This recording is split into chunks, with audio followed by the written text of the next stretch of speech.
Welcome back to the Monday, Tuesday, Thursday, and Friday episodes. I'm your host, Aman and welcome back to the Everything Sports with Aman and Evan YouTube channel. These 10-minute episodes, they're exclusively on YouTube. That's why you get your 30, 40-minute episodes every Saturday, exclusively on Apple and Spotify with Evan. We do that together every single week.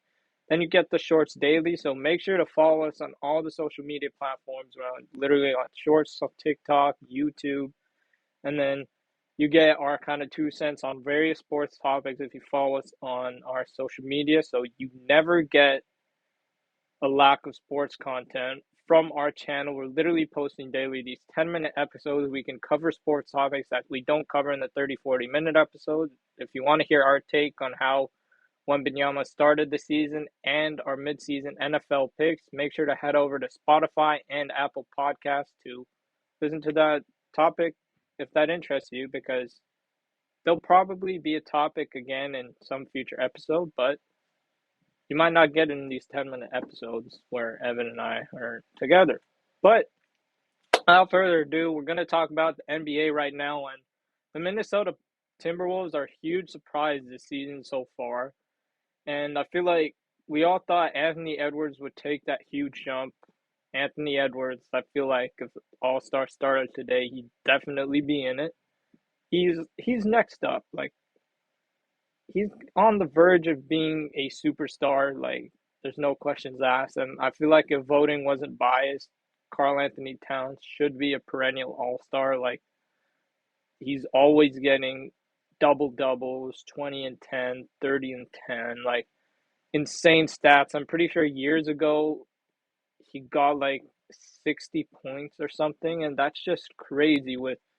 He shoots. He literally won the 3-point contest a couple years ago, I believe, and the one in Cleveland, yeah, the one in Cleveland, he won the 3-point contest as a big man, and it's just crazy to me that he gets a lot of hate.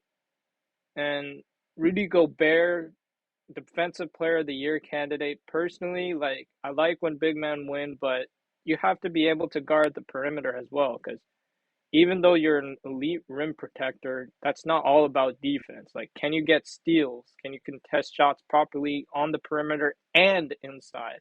Which is why I feel like guys like Marcus Smart, he won one, but I feel like Drew Holiday should have won one by now. Draymond Green should get another one. Kawhi Leonard should be in the consideration. We had that one year where Draymond got more votes, but Kawhi still won. Like, that doesn't make sense. But Gobert's teammate, Anthony Edwards, as in addition to being an insane scorer, Anthony Edwards has potential to be on an all defensive team. Like, he does well on both ends of the floor. He's just such a great player, and the Timberwolves definitely could make noise in the West. Like, they're definitely one of those overlooked teams, potential sleeper teams, because now that the Pelicans are struggling, even the Warriors find themselves on a 3-game losing streak. We'll talk about them later.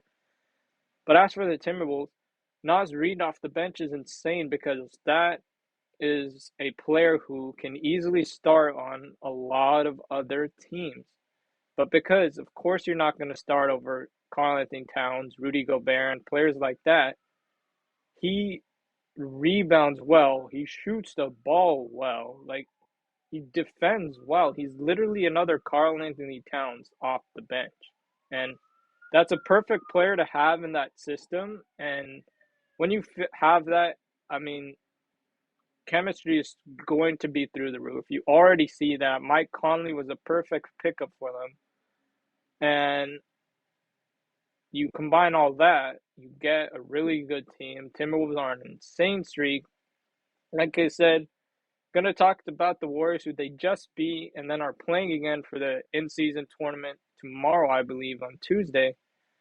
The Warriors, they find themselves, after a great road trip, they find themselves at 6-4 or 6-5, 6-4 or 6-5, I believe. And there is this stat where Stephen Curry is the only player to have 20 points or more on the Golden State Warriors so far this season.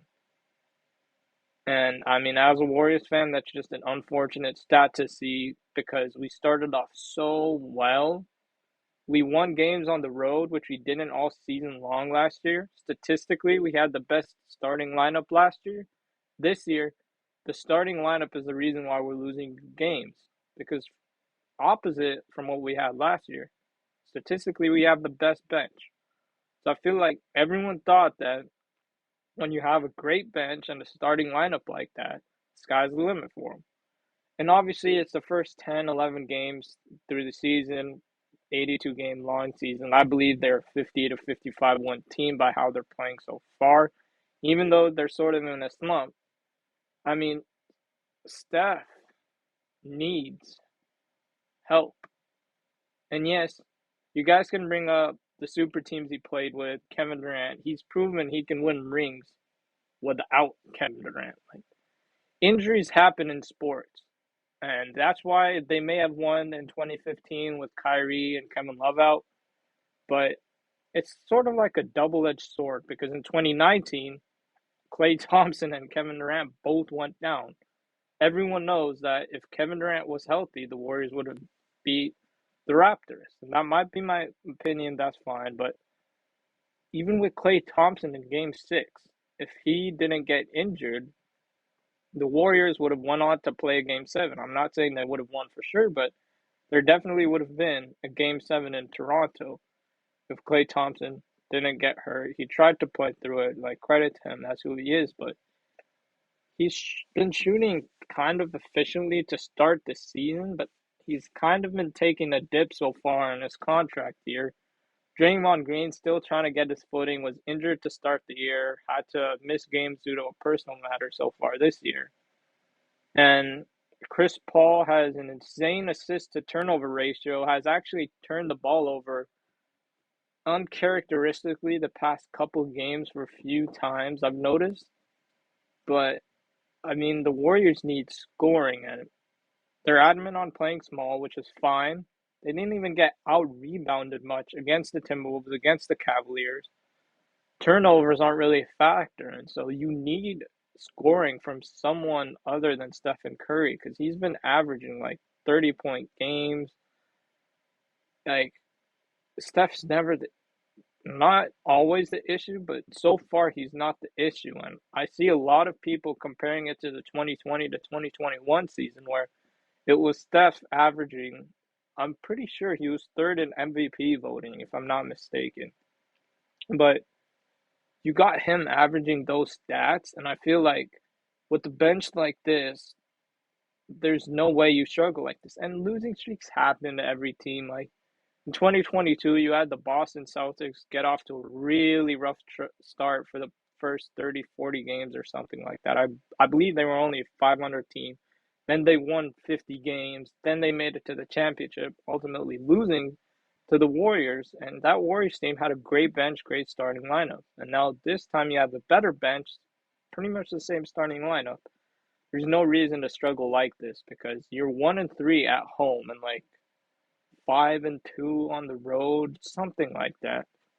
But you cannot lose games like this at home. Like all the Warriors need to do, and this goes for other teams that are struggling, win like 25, 30 games at home, win 20, 25, 30 would be crazy on the road, but I feel like the Warriors, with how they started the season before the 3 game losing streak, I feel like they definitely can go on a 50, 55 game win streak and potentially set up for Warriors Timberwolves first round. I know it's very early in the season, but I feel like that can happen. Timberwolves are definitely a sleeper team, and right now the Pelicans are just a struggle bus because Zion, he had his cryptic press conference where he's like, I'm still trying to buy in right now. And so you got teams like the Pelicans struggling. Luka Doncic is going off. My front runner for MVP, Jokic. I mean, the Nuggets just lost to the Rockets. The Houston Rockets are another surprise. I don't believe they're going to keep it up. I believe they're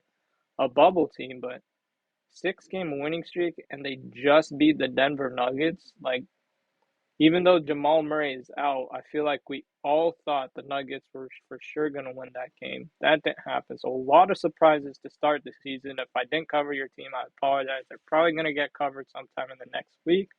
But with that, that ends today's episode where I talked about the state on the NBA right now, surprises, mainly in the Western Conference. Maybe the Eastern Conference will happen later in this week. Stay tuned, subscribe, and follow our social media. Thanks for listening.